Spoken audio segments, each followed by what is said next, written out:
نتواصل إذن مع l'objet chaîne de caractère.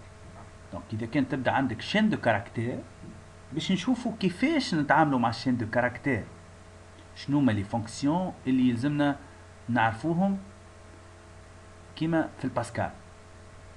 نفكركم في الباسكال نجم تعرف اللونغور d'une chaîne de caractère، نجم تعمل concaténation de plusieurs chaînes de caractères، نجم copie ou bien extraire une partie d'une chaîne de caractères à l'aide de copie، نجم تشوف البوزيسيون تاع chaîne dans une autre chaîne de caractères، تنجم chaîne de caractères ou bien caractère تبدلو بالماجيسكول ولا تبدلو بالمينيسكول، نجم تشوف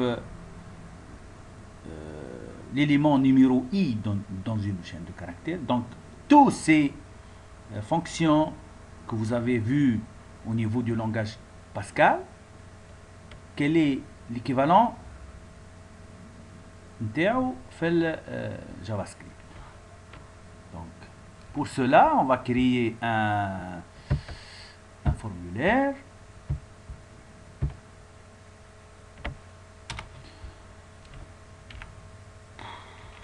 On va créer une zone de texte.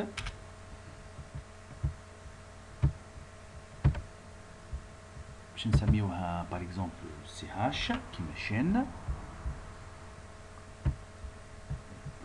والفورمولير نتاعنا par exemple باش نسميوها f.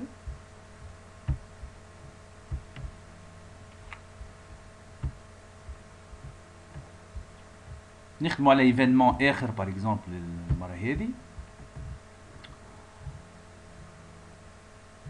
الايفينمون نتاعنا باش نختاروا l'événement on submit. On submit, c'est-à-dire lorsqu'on va envoyer. Et j'appelle une fonction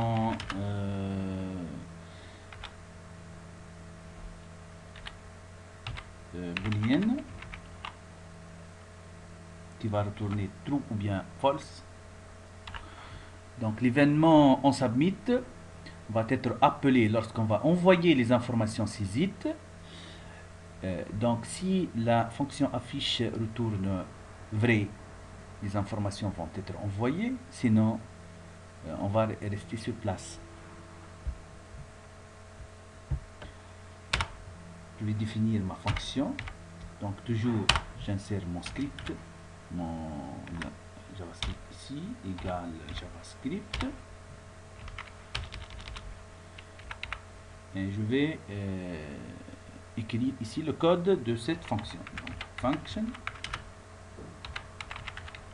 affiche son paramètre.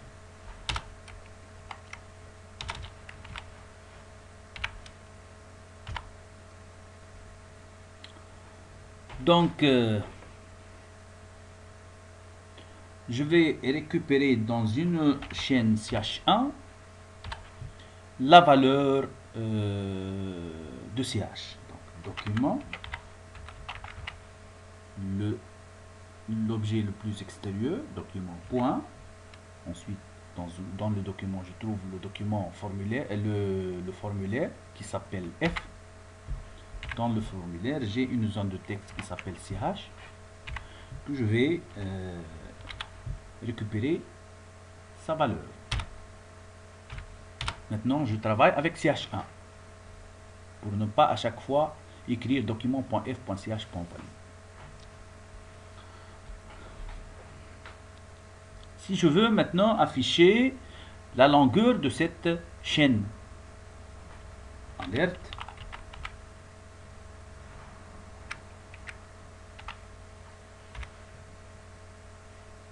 ch1.length. C'est le même nom que vous avez vu en Pascal, mais c'est pas le même appel. Donc pour récupérer la longueur d'une chaîne, on écrit le nom de la chaîne, point lint, ch1.lint. Je vais exécuter maintenant. Lorsque je clique sur envoyer, j'affiche 0. Je crée une chaîne. Envoyer, c'est une chaîne de longueur 1, 2, 3, 4. C'est exactement la valeur voulue. Maintenant, si je vais afficher une partie d'une chaîne,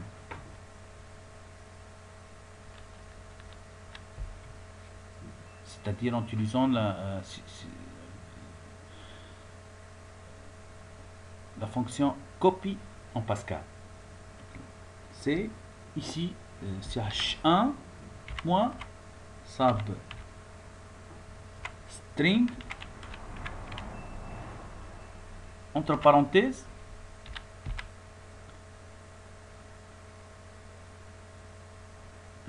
là où je vais commencer, par exemple la position 2, et là où je vais m'arrêter.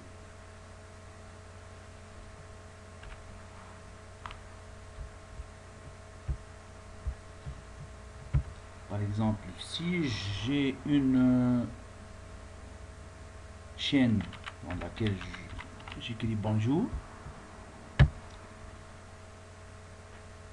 donc à partir de la position 2,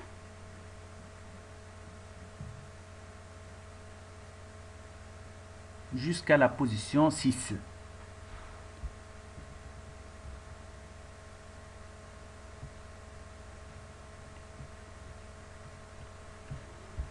Donc substring va commencer à partir du caractère d'indice 2 jusqu'à le caractère d'indice 6-1. Ici, les chaînes de caractères, مش كيما في Pascal. Bonjour فيها 7 caractères. Le premier caractère est d'indice 0, le deuxième caractère d'indice 1, le troisième caractère d'indice 2. Donc on va commencer à partir de n. N c'est 2, J c'est 3, O c'est 4, U c'est 5. Donc si, moins 1, 6, moins 1. Donc substring XY va copier une sous-chaîne à partir de la position d'indice X jusqu'à la position Y-1. X, si vous avez X, Y, je vais commencer à partir de X jusqu'à Y-1. Ici, à partir de l'indice 2 jusqu'à l'indice 5. Donc, on remarque qu'une chaîne de caractères de longueur n, les indices commencent de 0 jusqu'à n-1. Donc le dernier caractère est d'indice longueur moins 1. Si je vais, par exemple, chercher si une chaîne CH2 existe, ou bien l'indice de cette chaîne dans une autre chaîne. C'est l'équivalent à pose CH1 dans CH2. Cette fonction s'appelle indexOf. IndexOf. Par exemple, jour.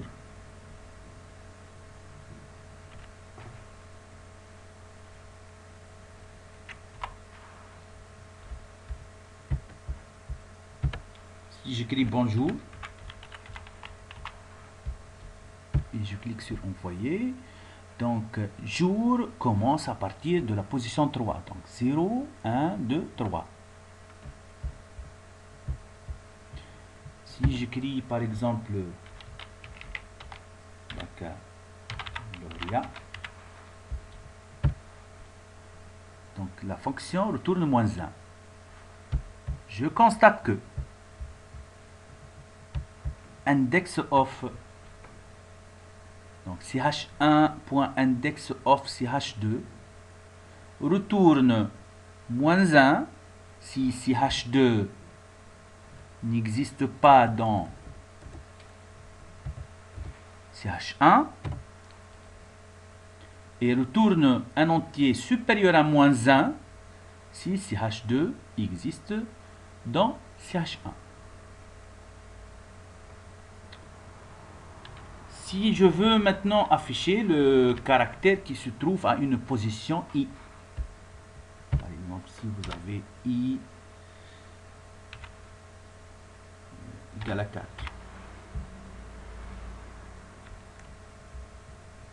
pour afficher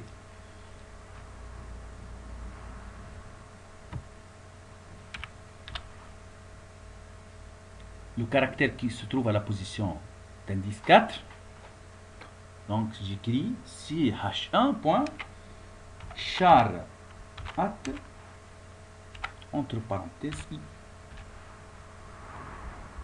J'exécute, j'écris bonjour par exemple, nous allons envoyer O. Donc la position 4, 0, 1, 2, 3, 4, c'est le deuxième O.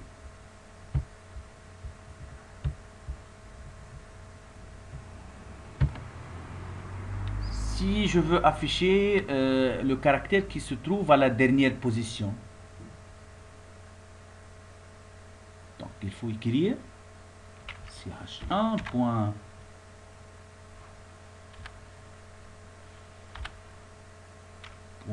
Length moins 1.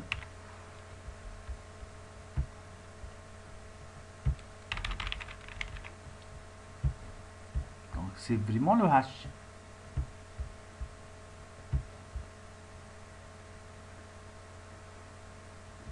Donc cette fonction c'est équivalent à ch de i en Pascal. Donc vous avez maintenant une liste de fonctions que vous devez l'apprendre par cœur. Donc si je vais savoir la longueur d'une chaîne, donc j'écris ch.length.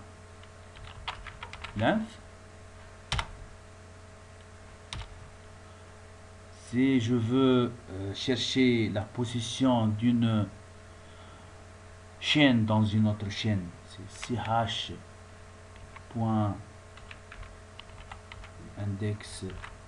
of ch1.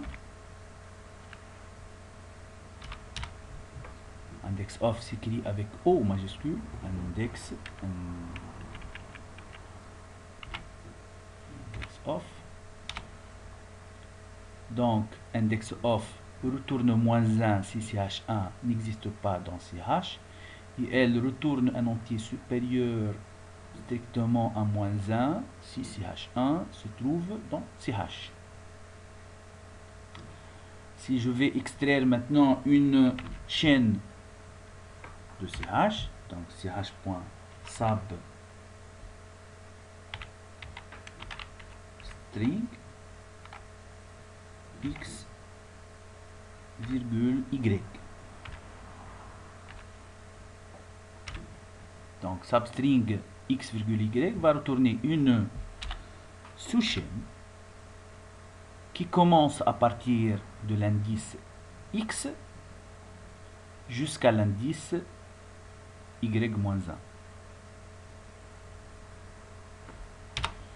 Si je vais afficher ou bien accéder à l'élément numéro i de la chaîne, j'écris ch.char at avec A majuscule et je donne un entier compris entre 0 et longueur de la chaîne moins 1.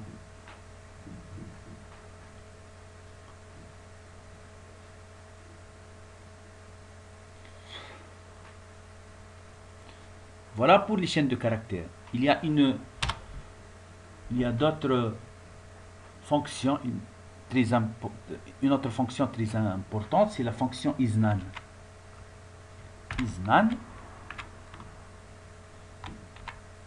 Isnan entre parenthèses ch, c'est une fonction prédéfinie qui retourne true si ch n'est pas numérique